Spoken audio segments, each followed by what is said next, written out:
Hello my YouTube family. कैसे हैं आप सब? आई होप आप सब अच्छे होंगे। A very good morning all of you. Welcome to my YouTube channel teach R K मेडी जी।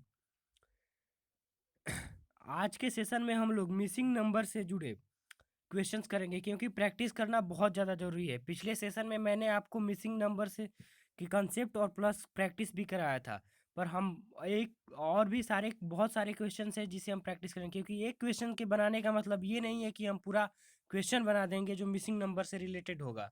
ठीक है? क्योंकि प्रैक्टिस करते करते हमें उन सभी चीज़ों तक पहुँचना है। ठीक है?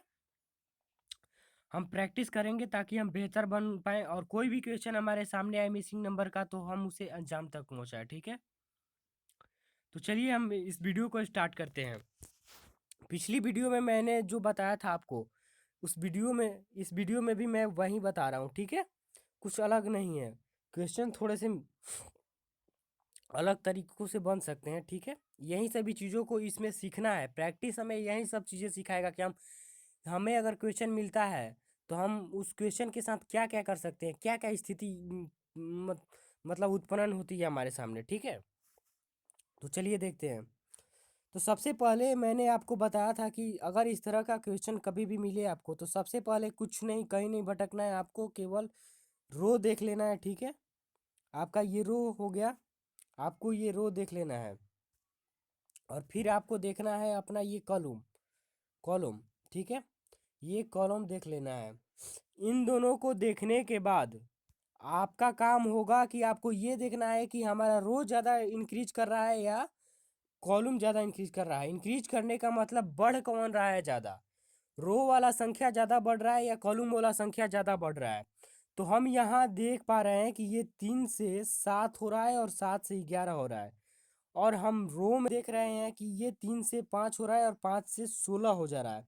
तो ऑफकोर्स हमारा रो बढ़ रहा है, क्योंकि रो की संख्या जो है बढ़ रही है। ठीक है? भले ही यहाँ ये 7 हो रहा है, यहाँ 11 हो रहा है। ठीक है? यहाँ 5 हो रहा है, ये 16 हो रहा है। इससे मतलब नहीं है, यहाँ 16 बढ़ रहा है ना, यहाँ 11 ही बढ़ रहा है, यहाँ 16 बढ़ रहा है। तो हमारा बड़ा जो इंक्रीज डाटा कर रहा है रो ही कर रहा है। ठीक है?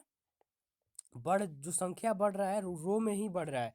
तो अब हम ये समझ सकते हैं यहाँ से कि हमारा जो क्वेश्चन बनेगा वो हमारा रो से ही बनेगा, ना कि कॉलम से। अब इस स्थिति में जब ये पता चल गया हमें कि रो ही हमारा इंक्रीज कर रहा है, तो हम कॉलम को भी छोड़ देंगे। अब कॉलम को देखना ही नहीं है।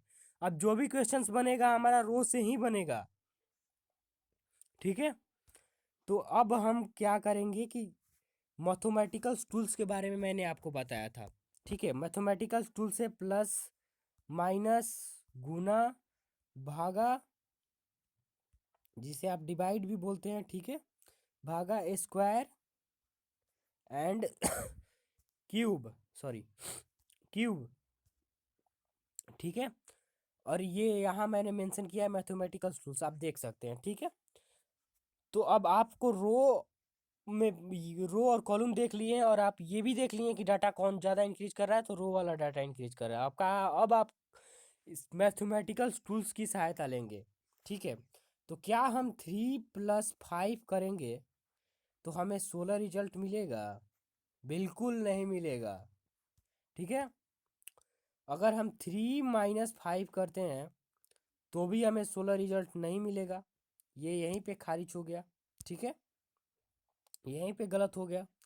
अगर 3 × 5 करते हैं तो भी 16 रिजल्ट नहीं मिलेगा हमें। ठीक है? अगर हम 3 का स्क्वायर + 5 का स्क्वायर करते हैं तो भी हमें 16 रिजल्ट नहीं मिलेगा। पर अगर हम थोड़ा सा अपना दिमाग लगाएं और ये सोचें कि हम 5 का स्क्वायर, ठीक है, और -3 का स्क्वायर करें तो हमें 16 मिल सकता है। मिल सकता है क्या? मिल जाएगा। ठीक है? क्योंकि सॉरी, 5 का स्क्वायर -3 का स्क्वायर, दैट मीन्स 5 का स्क्वायर जो है 25 होता है, और 3 का स्क्वायर 9 होता है। ठीक है? 9 होता है। तो हमें 16 मिल जाएगा। 25 में से 9 आप माइनस कीजिएगा तो 16 मिलेगा। ठीक है, ये कंसेप्ट हमारा यहाँ लग गया। ठीक है, यानी कि ये सक्सेस हो गया यहाँ। अब हम दूसरा देखेंगे, क्योंकि ये गिवन डाटा है, अगर दोनों में ये कंसेप्ट फॉलो होता है तो हम ये मतलब हमारा जो क्वेश्चन है उसका आंसर इसी तरीके से निकलेगा, अगर दोनों में कंसेप्ट ये क्लियर हो जाता है तो। ठीक है, तो अब हमें देखना है, अब क्या हम 5 का स्क्वायर किए थे ना, तो पहले हम 9 का स्क्वायर करेंगे। 9 का स्क्वायर माइनस 7 का स्क्वायर। ठीक है, दैट मीन्स 9 का स्क्वायर जो है 81 होता है, 81। 7 का स्क्वायर जो है 49 होता है। ठीक है, ये आप माइनस कीजिएगा तो 32 आ जाएगा, ये 32 है। ठीक है, हाथ से मैं लिख रहा हूँ, थोड़ा लिखने में प्रॉब्लम हो गया है, आप हो रहा है, आप एडजस्ट कीजिएगा। ठीक है,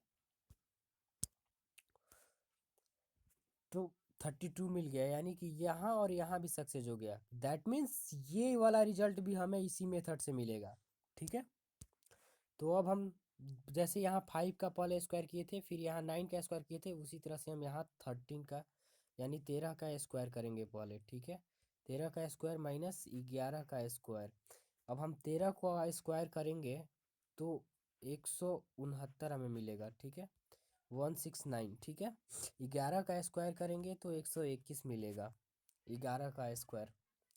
अब दोनों को माइनस करने पर 169 और माइनस 121 आपको क्या मिल जाता है, 169 और 21 यानी कि 48। आपको 48 मिलेगा। ठीक है, ये आपका आंसर हुआ, यानी कि आपका आंसर जो है 48 हुआ। ठीक है, ये आपका आंसर हुआ। तो ऑप्शन में हमें 48 दिख रहा है क्या, यहाँ ऑप्शन में हमें 48 दिख रहा है। ठीक है, यहाँ ऑप्शन में हमें 48 दिख रहा है, तो ये हमारा आंसर हो गया। ठीक है, ये यहाँ ऑप्शन में 48 दिख रहा है। मैंने आपको क्या बताया, मैंने आपको यही बताया कि सबसे पहला काम आपका जो है रो और कॉलम को देखना है। ठीक है, ये रो और ये कॉलम को देखना है। दोनों को देखने के बाद आपका काम ये है कि आपको ये देखना है कि सबसे ज़्यादा संख्या कौन बढ़ रहा है, रो वाला संख्या जो है ज़्यादा बढ़ रहा है कि कॉलम वाला संख्या ज़्यादा बढ़ रहा है। तो आपको मिला कि रो वाला संख्या ज़्यादा बढ़ रहा है, तो अब आपको रो पर ही वर्क करना है, ना कि कॉलम पे। कॉलम को बिल्कुल छोड़ देना है अब। ठीक है, अब जब हमें पता चल गया कि रो वाला संख्या हमारा बढ़ रहा है, हमें रो पर वर्क करना है, तो अब हम मैथमेटिकल टूल्स का सहारा लेंगे। ठीक है, तो 3+5 करते हैं तो नहीं आता है, हाँ रिजल्ट 16। ठीक है, 3 - 5 भी करते हैं तो 16 नहीं मिल पाता है हमें। 3 × 5 भी करते हैं तो 16 नहीं मिल पाता है। डिवाइड भी करेंगे तो नहीं मिलेगा, पर स्क्वायर करेंगे तो मिलेगा। पर स्क्वायर कैसे, 3 का स्क्वायर प्लस 5 का स्क्वायर करेंगे तो नहीं मिलेगा। थोड़ा सा यहाँ हमें दिमाग लगाना पड़ेगा, अपना कुछ सोचना पड़ेगा। इन्हीं सभी चीज़ों को सोचने के लिए हम ज़्यादा से ज़्यादा प्रैक्टिस कर रहे हैं, करेंगे। ठीक है, ताकि हम सिचुएशंस के अनुसार अपने फैसले बहुत जल्दी लें। अगर आप प्रैक्टिस कीजिएगा, ज़्यादा से ज़्यादा प्रैक्टिस कीजिएगा, तो ही ये सब चीज़ें आपके दिमाग में आएंगी। ठीक है, वरना ऐसा ये सभी चीज़ें दिमाग में नहीं रहेगी। ये क्वेश्चन को प्रैक्टिस कर लेने से ही आपके दिमाग में ये सभी बातें नहीं आने वाली है।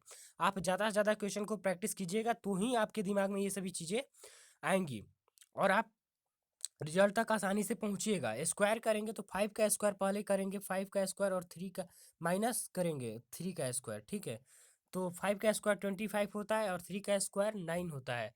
तो 25 में से 9 अगर घटाएंगे तो हमें 16 मिल गया। ठीक है, ये सक्सेस हो गया यहाँ। अब वैसे ही हम पहले जिस तरह से 5 का स्क्वायर किए उसी तरह से 9 का स्क्वायर करेंगे। ठीक है, और उसके बाद 7 का स्क्वायर करेंगे। ठीक है, उसके बाद 9 का स्क्वायर जो है 81 होता है और 7 का स्क्वायर जो है 49 होता है। अगर दोनों को घटाते हैं, हम 81 में से 49 को घटाते हैं तो हमें 32 मिलता है। उसी प्रकार से हम 13 का स्क्वायर पहले करेंगे, उसमें 13 के स्क्वायर में से 11 का स्क्वायर घटाएंगे। अगर 13 का स्क्वायर करते हैं तो 169 मिलता है, और 11 का स्क्वायर 121। 169 में से 121 को घटाते हैं तो 48 मिलता है हमारा। दैट मीन्स ये आंसर हुआ हमारा 48। ठीक है, ये आपका आंसर हो गया। सो आई होप कि मैंने जो जो चीज़ें आपको समझाने की कोशिश की है इस वीडियो में, आपको वो सभी चीज़ें समझ में आई होगी। ठीक है, अगर नहीं समझ में आई है तो आप कमेंट बॉक्स में हमें कमेंट कीजिए। कोई भी आपको अगर अभी भी कोई क्वेरीज रह जाती है तो आप हमें कमेंट कर सकते हैं। ठीक है, अगर आपका कोई क्वेश्चन हो तो आप हमसे वो क्वेश्चन पूछ सकते हैं। So thank you so much and wish you all the best. Healthy रहिए और सेफ रहिए। Thank you.